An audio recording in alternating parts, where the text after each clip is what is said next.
세 명의 예비 아빠들이 병원에서 이 대기실에서 안절부절 못하면서 각각 출산을 기다리고 있었습니다. 그런데 간호원이 와서 한 사람에게 먼저 소식을 전합니다. 축하합니다. 쌍둥이입니다. 그랬어요. 그랬더니 이 사람이 얼굴이 환해지면서 참 신기한 일이네요. 제가 미네소타 트윈 선수입니다. 그랬어요. 지금 이제 미니애폴리스 거기 야구팀 이름이 트윈스입니다. 그래서 거기 이제 그러니까 이제 그런 일도 있구나 그러고 있는데 20분 후에 간호원이 와서 또 다른 사람에게 또 이제 소식을 전해줍니다.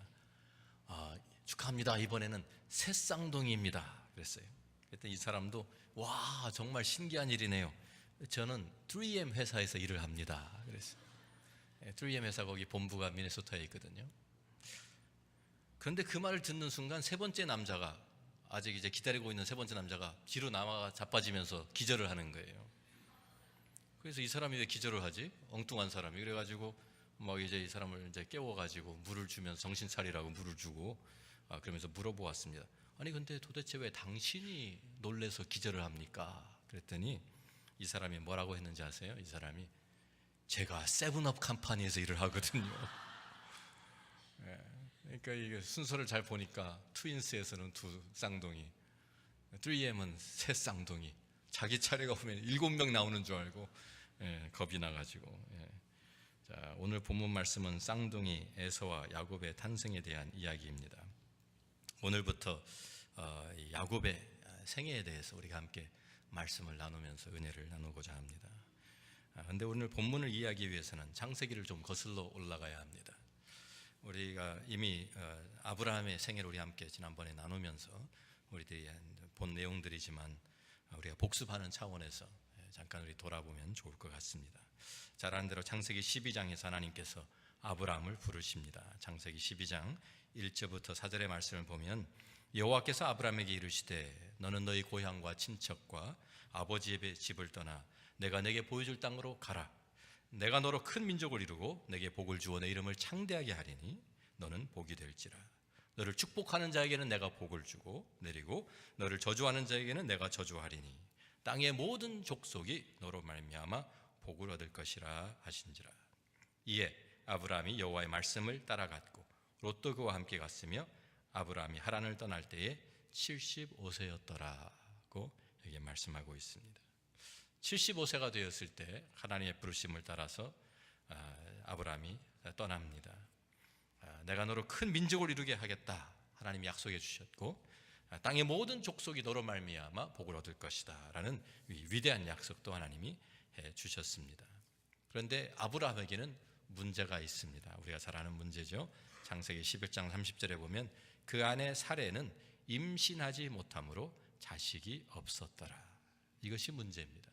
75세가 되어서 하나님의 부르심을 받아서 하나님께서 내가 너로 큰 민족을 이루게 하겠다. 땅의 모든 족속이 너로 말미암아 복을 받을 것이다 라는 말씀 믿고 따라 나섰지만 그게 아직 자식이 한 명도 없습니다. 그 나이가 75세나 되었는데 그런데도 75세에 하나님의 약속을 붙들고 그가 따라 나선 거예요. 10년을 기다렸습니다. 10년을 기다렸는데 아무 소식이 없습니다. 10년, 그러니까 이제 85세가 된 거예요. 그런데 아이가 생기지 않으니까 하나님께서 약속하신 것이 어떻게 된 것인가 조바심이 나기 시작합니다. 그래서 아브라함과 사라가 더 이상 기다리지 못하고 그 당시에 다른 사람들이 쓰던 그 방법들, 세상의 방법들을 사용을 합니다. 그래서 창세기 16장에 보면 아브라함이 아내 사라의 그 여종 하갈을 통해서 아들을 얻는 장면이 나옵니다. 창세기 16장 15절 16절 말씀입니다. 하갈이 아브라함의 아들을 낳음에 아브라함이 하갈을 낳은 그 아들을 이름하여 이스마엘이라 하였더라. 하갈이 아브라함에게 이스마엘을 낳았을 때에 아브라함이 86세였더라 그랬어요.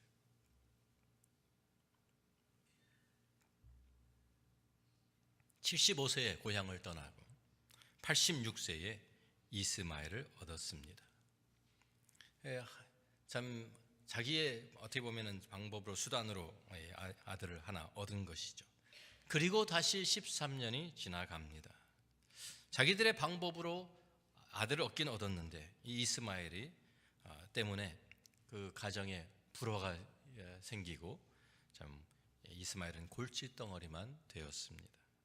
13년이 지나서 아브라함이 이제 99세가 되었을 때 하나님께서 다시 아브라함을 찾아오십니다. 하나님께서는 하나님의 그 약속을 아브라함에게 다시 상기시켜 주시면서 내년 이맘때가 되면 사라를 통해서 내가 아들을 낳을 것이다 라고 말씀해 주십니다. 아브라함이 99세, 사라는 90세였다고 성경이 기록하고 있습니다.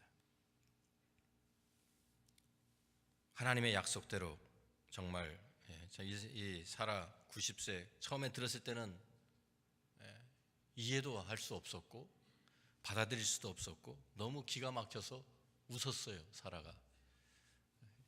아브라함도 웃고 너무 기가 막혀서 웃은 헛웃음이 나온 것입니다.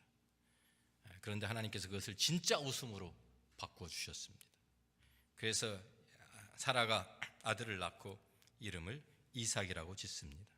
이삭이라는 그 이름의 뜻은 웃음이라는 뜻이죠. 이삭을 요새 말로 하면 미러클 베이비입니다. 이 미러클 베이비가 태어난 거예요. 사람의 능력으로 이삭이 태어난 것이 아니고 하나님의 능력으로, 전적인 하나님의 은혜로 이 아들이, 이 이삭이 태어난 것입니다. 하나님께서 아브라함으로 25년이나 기다리게 하신 것은 하나님의 약속은 절대로 사람의 능력으로 이루어지는 것이 아니다. 오직 하나님의 능력으로 이루어지는 것이다. 하나님의 은혜로 이루어지는 것이다 라는 것을 가르쳐주기 위해서 하나님께서 25년이나 그 아브라함의 모든 인간적인 방법이 다 사그러졌을 때까지 기다리신 것입니다. 아브라함이 100세에 얻은 이삭이 40세가 되었을 때 밧단 아람 친척의 집에서 데려온 리브가를 아내로 맞아서 가정을 이루게 됩니다. 자, 하나님께서 아브라함을 통해서 이스마엘 아니다 이삭이다. 그래서 이삭을 통해서 하나님의 약속이 이루어지는 것이 분명한데, 근데 이 이삭에게도 역시 아버지 아브라함에게 가졌던 그 문제가, 그 가정의 문제가 다시 반복이 됩니다. 그것이 오늘 본문의 말씀입니다. 19절부터 다시 보면 아브라함의 아들 이삭의 족보는 이러하니라. 아브라함이 이삭을 낳았고 이삭은 40세에 리브가를 맞이하여 아내를 삼았으니 리브가는 밧단 아람의 아람 족속 중 부두엘의 딸이요 아람 족속 중 라반의 누이였더라. 이삭이 그의 아내가 임신하지 못함으로, 그 아브라함과 사라가 가졌던 그 똑같은 문제가 이삭과 리브가에게도 있었던 것입니다. 이삭도 이 리브가를 통해서 아들을 얻기 위해서 하나님의 약속이 이루어지는 것을 기다리면서 20년을 기다렸어요. 20년을 기다렸는데도 아이가 생기질 않습니다. 그래서 할 수 없이 하나님 앞에 나가서 기도합니다. 21절에 이삭이 그의 아내가 임신하지 못함으로 그를 위하여 여호와께 간구하매 여호와께서 그의 간구를 들으셨으므로 그의 아내 리브가가 임신하였더니, 하나님께서 20년 만에 그 기도를 응답해 주시고 그 기도의 응답으로 아이들이 태어나게 되었는데 태 속에서부터 문제가 생겼습니다. 태 속에서 아이들이 서로 싸웁니다. 쌍둥이 태어났는데 계속 서로 안에서 싸우니까 이 리브가가, 엄마가 너무 힘이 들어서 이 임신하는 도중에 너무 고통스러워서 하나님 앞에 나가서 기도합니다. 어떻게 하면 좋겠습니까? 그래서 하나님께서 23절에 하시는 말씀이 여호와께서 그에게 이르시되 두 국민이 내 태중에 있구나. 두 민족이 내 복중에서부터 나누이리라. 이 족속이 저 족속보다 강하겠고 큰 자가 어린 자를 섬기리라 하셨더라. 그래서 하나님께서 말씀하신 대로 쌍둥이가 태어나게 되었습니다. 먼저 나온 아이는 온몸이 붉고 털이 많아서 에서라는 이름이 주어졌습니다. 에서라는 이름은 털이 많다라는 뜻입니다. 그리고 에돔이라는 별명도 붙었습니다. 에돔이라는 뜻은 붉다라는 말입니다. 그런데 두 번째 나온 쌍둥이는, 이 쌍둥이 동생은 완전히 다른 모습입니다. 털도 없습니다. 그런데 이 둘째가 나오는데 그 먼저 나가는 형의 그 에서의 발꿈치를 붙잡고 따라 나왔습니다. 그래서 그것을 보고 부모들이 그 이름을 야곱이라고 이름을 주었다라고 여기에 말씀하죠. 그리고 그때 이삭이 60세였다고 성경이 기록하고 있습니다. 야곱이라는 이름은 발꿈치를 잡았다라는 뜻입니다. 무슨 소리냐면 씨름할 때 힘으로 이렇게 겨루는데 힘으로 겨루지 정정당당하게 힘으로 겨루지 않고 다른 사람을 이렇게 발꿈치를 잡아서 넘어뜨리는 그런 이제 좀 약간 비겁한 술수를 말하는 것입니다. 요새 말로 말하면 꼼수를 쓴다 그 말입니다. 속임수를 쓰는 사람이라는 뜻으로 발꿈치를 잡았다라는 그러한 말을 쓴 것입니다. 그래서 그의 이름이 야곱입니다. 어머니 뱃속에서부터 형과 다투면서 우위를 점령하기 위해서 가진 방법을 다 동원했는데도 불구하고 졌어요. 힘이 딸려가지고. 그래서 에서가 먼저 나옵니다. 힘이 딸려서 이기지도 못하고 나중에 나오면서도 어떻게 하든지 형의 발꿈치를 잡으며 술수를 써서 이겨보려고 나온 사람이 바로 야곱인 것입니다. 다시 말하면 태어나면서부터 속임수 인생을 시작하게 된 것입니다. 우리가 오페라를 가면 막이 올라가기 전에 그 서곡을 먼저 거기에서 오케스트라가 연주를 합니다. 서곡은요, 앞으로 이 오페라가 어떻게 진행될 것인가, 그리고 음악들이 계속 이제 그 오페라에 나오는데 그 음악의 그 오페라의 그 테마가 담긴 음악들을 조금씩 따가지고 다 모아서 참 그 이 서곡을 만듭니다. 그러니까 서곡을 듣고 있으면 앞으로 나올 음악들을 미리 맛보여 주는 거예요. 앞으로 이런 음악들이 이제 계속 이제 나올 그 주제 음악들이 거기에 다 담겨 있습니다. 자, 오늘의 이 이야기는요, 쌍둥이 탄생의 이야기는 오페라의 그 서곡과 같은 그러한 것입니다.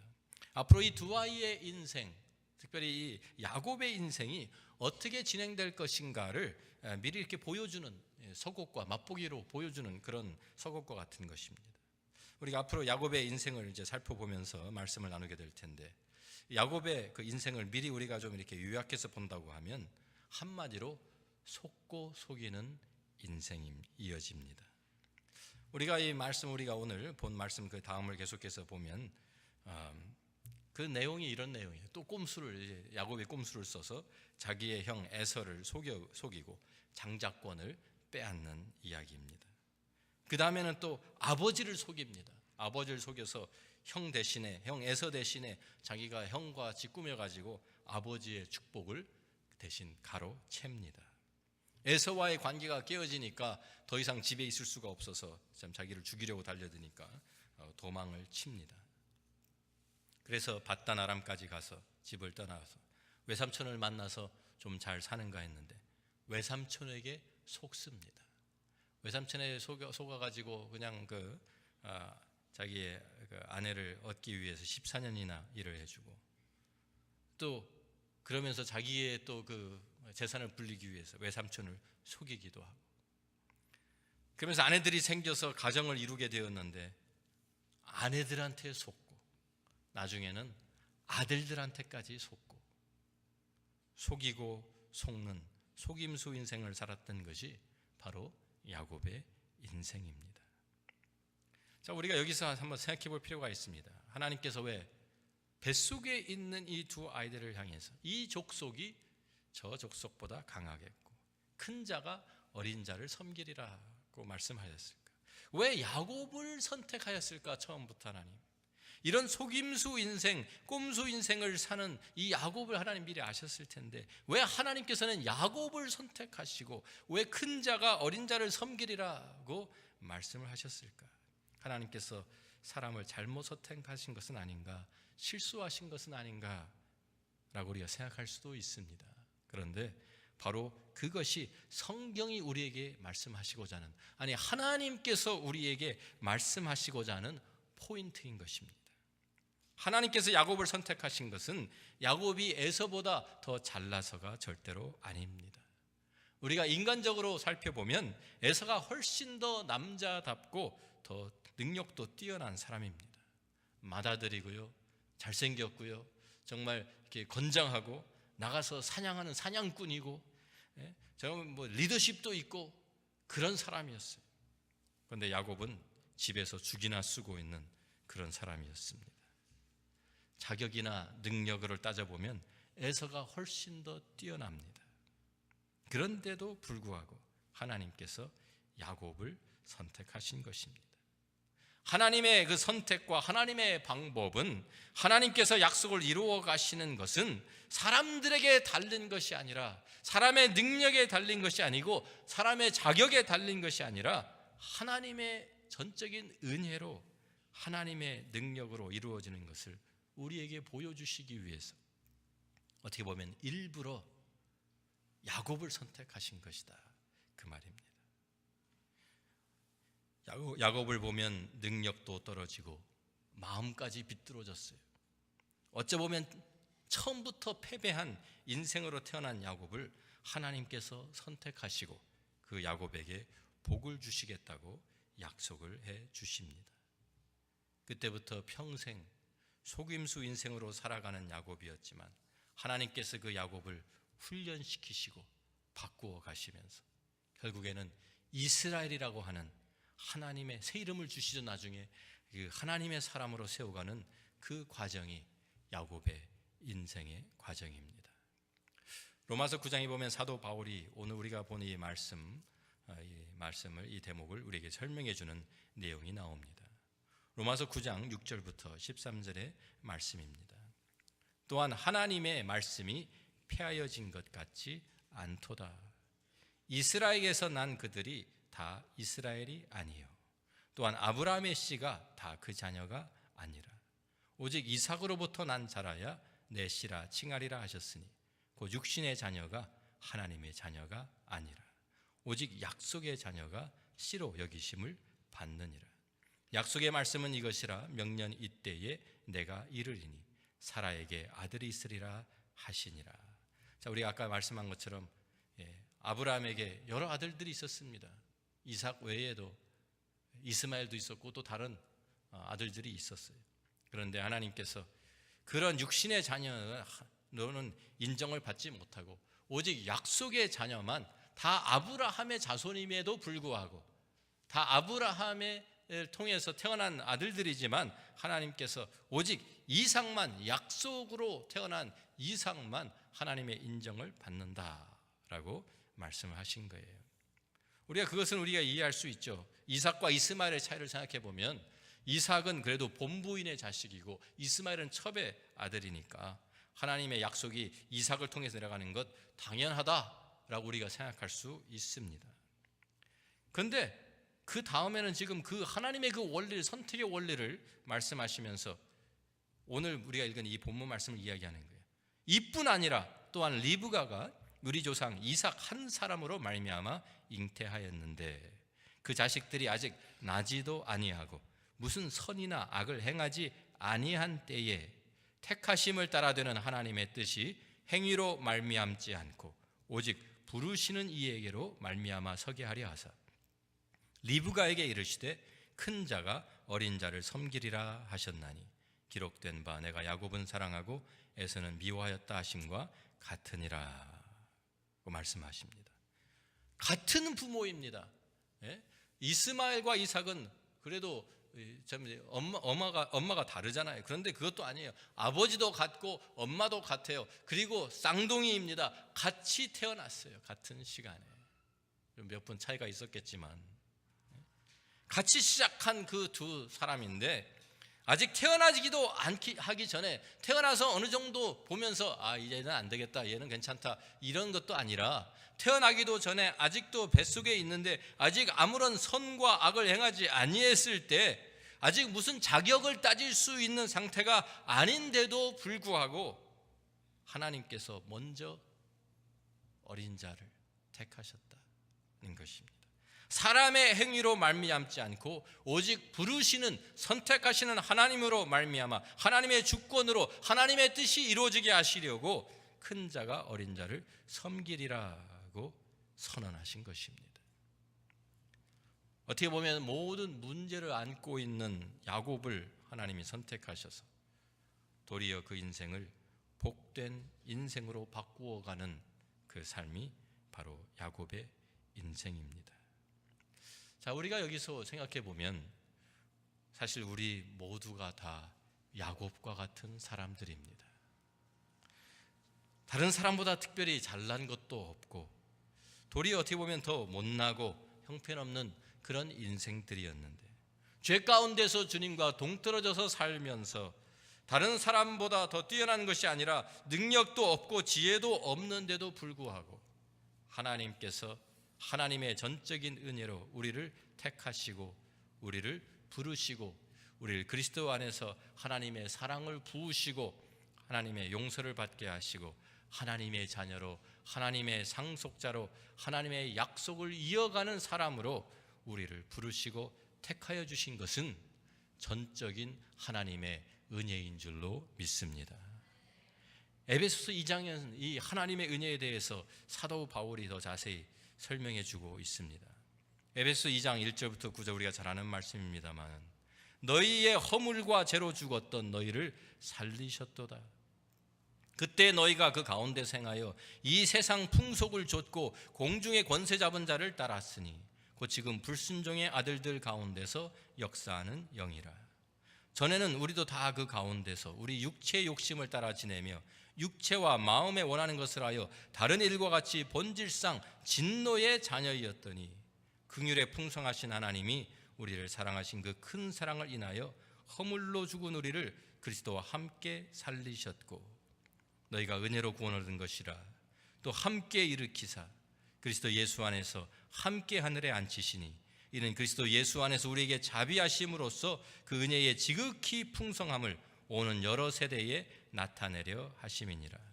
너희가 그 은혜를 인하여 믿음으로 말미암아 구원을 얻었나니 이것이 너희에게서 난 것이 아니요 하나님의 선물이라.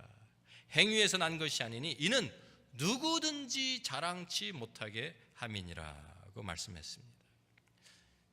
참 여기에 보면은 우리 다 다른 사람들과 같이 본질상 진노의 자녀였다. 우리가 다 그 공중의 권세 잡은 자 사탄이죠. 사탄의 영을 따라서 이 세상의 영을 따라서 살아가면서 우리 육체의 욕심을 따라 지냈고 우리의 육체, 우리의 마음에 원하는 대로 우리가 살아갔는데 하나님께서 그 다른 사람보다 아무런 더 잘난 것도 없고 더 특별한 것도 없는, 어떻게 보면 더 못나고 저 아주 참 덜 떨어진 것 같은 우리들을 하나님께서 오직 하나님의 은혜로 우리를 택하시고 우리를 부르시고 하나님의 자녀를 삼아 주셨다. 이것은 절대로 하나님의 선물이라고, 우리가 한 것이 아니라고, 행위로 말미암은 것이 아니라고, 아무도 우리는 자랑할 수가 없다고 성경이 우리에게 증거하고 있는 것입니다. 야곱이 자기 마음대로 자기의 모든 것을 동원해서 무엇을 이루어 보려고 꼼수를 부리던 그 똑같은 모습으로 우리도 살고 있었는데, 그런데 하나님의 은혜로 야곱의 속임수 인생이 이스라엘 하나님의 믿음의 용사로 거듭나게 된 것처럼 하나님께서 우리 한 사람 한 사람도, 우리의 인생도 하나님의 은혜로 변화시켜 주시기 위해서 우리를 택하시고 우리를 부르셨다라는 말입니다. 이 하나님의 이 은혜, 이 선택의 은혜는요, 그 원리는 신구약 성경을 통해서 동일하게 이루어지고 있습니다. 하나님께서 모세를 통해서 이스라엘 백성들에게 말씀하신 민수기 7장 7절 말씀 보면 하나님께서 이스라엘 백성들에게 말씀하시는 거예요. 여호와께서 너희를 기뻐하시고 너희를 택하심은 너희가 다른 민족보다 수요가 많기 때문이 아니니라. 너희는 오히려 모든 민족 중에 가장 적으니라. 가장 볼품없고 가장 힘없고 능력 없는 그 민족을 하나님이 택하셔서 다른 민족들을 부끄럽게 하신 것입니다. 고린도전서 1장에서 사도 바울이 신약 성경에서 똑같은 원리를 고린도 교회에 말씀하고 있습니다. 고린도전서 1장 26절부터 31절 말씀 보니까 형제들아 너희를 부르심을 보라. 육체를 따라 지혜 있는 자가 많지 아니하며 능한 자가 많지 아니하며 문벌 좋은 자가 많지 아니하도다. 그러나 하나님께 세상에 미련한 것들을 택하사 지혜 있는 자들을 부끄럽게 하려 하시고 세상에 약한 것들을 택하사 강한 것들을 부끄럽게 하려 하시며 하나님께 세상에 천한 것들과 멸시받는 것들과 없는 것들을 택하사 있는 것들을 폐하려 하시나니 이는 아무 육체라도 하나님 앞에서 자랑하지 못하게 하려 하심이라. 너희는 하나님께로부터 나서 그리스도 예수 안에 있고 예수는 하나님께로서 나와서 우리에게 지혜와 의로움과 거룩함과 구속함이 되셨으니 기록된 바 자랑하는 자는 주 안에서 자랑하라 함과 같게 하려 함이니라. 정말 자랑할 것이 아무것도 없었던 우리들, 다른 사람과 비교해서 우리가 특별히 더 잘난 것이 없어요. 더 지혜롭지도 못하고, 우리보다 똑똑한 사람들이 얼마나 많습니까? 우리보다 능력이 많은 사람들이 얼마나 많습니까? 이 세상에 우리보다 훨씬 더 참 지혜롭고 능력 있고 더 아주 많은 것을 갖춘 사람들이 수두룩한데도 불구하고 하나님께서 우리들을 택하신 것은, 하나님께서 도리어 더 약한 자들, 더 참 부족한 사람들을 택하신 것은 있는 사람들 부끄럽게 하시고 강한 사람들 부끄럽게 하시기 위해서 하나님께서 우리를 하나의 하나님의 은혜의 모범으로 삼기 위해서 우리를 택하셨다, 그 말입니다. 세상적으로 자랑할 것이 없고 내세울 것도 없었던 우리들, 세상에서는 도리어 멸시받고 약하고 쓸모없던 우리들을 하나님께서 택하여 주시고 부르셔서 하나님의 놀라운 역사들을 이루어 가시는 것. 그래서 아무도 우리는 자랑할 수가 없고 오직 하나님만 자랑하게 만드셨다, 그 말입니다. 우리가 도리어 못난 사람들, 우리가 약한 사람들, 우리가 없는 사람들, 우리가 지혜롭지 못한 사람들이었기 때문에 하나님께서 우리를 택하셨고 우리를 통해서 하나님의 뜻이 세워지고 하나님의 은혜가 무엇인지, 하나님의 능력이 어떠한 것인지, 하나님의 역사가 어떻게 이루어지는지 이 세상에 보여주기 위해서 하나님께서 우리를 택하셨다고 성경이 말씀하고 있는 것입니다. 우리 자신들을 한번 이 시간에 돌아보면 좋겠습니다. 우리 자신을 돌아보면 내가 지금 이 자리에 서 있는 것, 우리가 지금 이곳까지 와 있는 것, 이것이 전적으로 하나님의 은혜인 것을 우리들이 고백하지 않을 수가 없는 것입니다. 지금까지 우리가 온 것도 하나님의 은혜이지만 앞으로 우리가 나아가는 길도, 앞으로 내가 갈 길도 하나님께서 나를 통해서 이루실 것도 전적으로 나의 능력이 아니라, 나의 지혜가 아니라, 내가 이루어가는 것이 아니라, 나의 거룩함이 아니라 하나님의 은혜로 이루어지는 줄로 믿습니다. 야곱을 바꾸어 가셔서 이스라엘 하나님의 믿음의 용사로 세우신 하나님께서 우리 한 사람 한 사람도 역시 택하셔서 동일한 역사를 우리의 삶 가운데서 지금 이루어가고 계시다는 사실입니다. 그래서 우리를 하나님의 그 은혜의 도구로, 하나님의 사람으로, 하나님의 상속자로 우리를 바꾸어 가시는, 하나님의 그 형상을, 예수 그리스도의 형상을 이루어가는 그 사람으로 바꾸어 가시는 그 하나님의 은혜가 저와 여러분에게 계속 임하게 되기를 주의 이름으로 축원합니다. 기도하겠습니다. 그렇습니다. 우리 한 사람 한 사람 우리 자신을 돌아볼 때 우리는 다 세상에서 세상의 풍습을 따라 하나님을 동떨어져서 우리 마음대로, 내가 원하는 대로, 내 육체가 원하는 대로, 내 마음이 원하는 대로 살아가던 야곱과 같은 사람이었습니다. 태어날 때부터 자기밖에 모르고 이기적이고 꼼수를 쓰고 수단 방법을 가리지 않고 어떻게 하든지 다른 사람들을 이겨보려고, 다른 사람보다 더 앞서가려고 그런 살아가던 우리들을 하나님께서 우리를 부르셔서 내 능력이 아니라, 내 지혜가 아니라, 내 수단 방법이 아니라 하나님의 은혜로, 하나님의 능력으로 하나님께서 저희들을 택하시고 부르시고 세워주신 것입니다. 우리는 아무 공로 없지만 예수 그리스도의 그 거룩하심과 그 의로우심과 구속함으로 저희들을 하나님의 자녀로, 하나님의 상속자로, 하나님의 약속을 이어가는 사람으로 우리를 불러주신 것입니다. 그래서 이 세상에 하나님의 은혜가 어떠한 것인지, 하나님의 능력이 얼마나 큰지, 하나님의 역사가 어떻게 이루어지는지를 세상에 본보기로 보여주시기 위해서 우리를 택하신 것입니다. 그래서 자랑할 수 있는 것은 내게는 아무것도 없습니다. 오직 하나님만 자랑해야 합니다. 하나님의 은혜이기 때문입니다.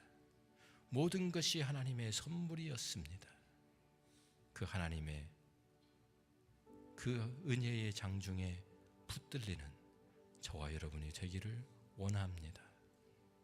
야곱을 바꾸어 가셔서 속임수만 쓰던 그 야곱, 자기밖에 모르던 야곱을 하나님의 용사로, 이스라엘로 바꾸어 가신 그 하나님께서 우리 한 사람 한 사람도 하나님의 형상을 이루어가는, 예수 그리스도의 형상이 이루어지는 그런 하나님의 사람으로, 은혜의 도구로, 하나님의 능력의 장중에 붙들리는, 하나님의 손으로 빚어지는 그러한 저와 여러분이 되기를 간절히 소원합니다. 지금까지 온 것도 하나님의 은혜이지만 앞으로 남은 우리의 삶, 하나님의 손길이, 그 은혜의 손길이 계속 우리를 빚어 가시기를 간구합니다. 하나님의 은혜로, 하나님의 걸작품으로 세워가시는 그 하나님의 은혜가, 그 하나님의 손길이 우리를 떠나지 아니하시고 우리를 계속 빚어가시며 하나님의 놀라운 역사를 이 땅에 이루어내실 줄로 믿습니다. 그 은혜 속에 잠기십시오.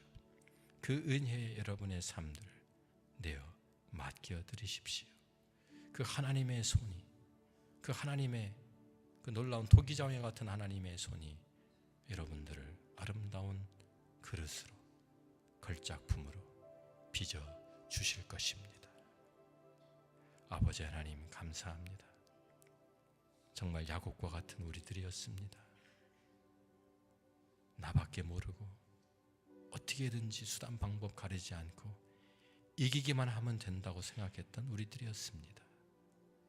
다른 사람 비교해서 아무것도 잘난 것도 없고 도리어 못나고 어리석고 약한 우리들이었는데, 이러한 우리들을 하나님께서 택하시고 부르시고 우리를 통해서 하나님의 은혜가 어떠한 것인지, 하나님의 능력이 얼마나 큰지, 하나님의 역사가 어떻게 이루어지는지를 세상에 보여주시는 그 하나님의 은혜를 감사합니다. 그 은혜의 손에서 벗어나지 않게 하여 주옵소서. 하나님의 그 손에 붙들리는 하나님의 사람들이 되어서 야곱이 바뀌어서 이스라엘이 된 것처럼 하나님, 우리 한 사람 한 사람 우리들이 바뀌고 우리의 가정이 변화되고 새로워져서 하나님의 놀라운 역사들이, 열매들이 나타나게 도와 주옵소서. 예수님 귀하신 이름으로 기도합니다.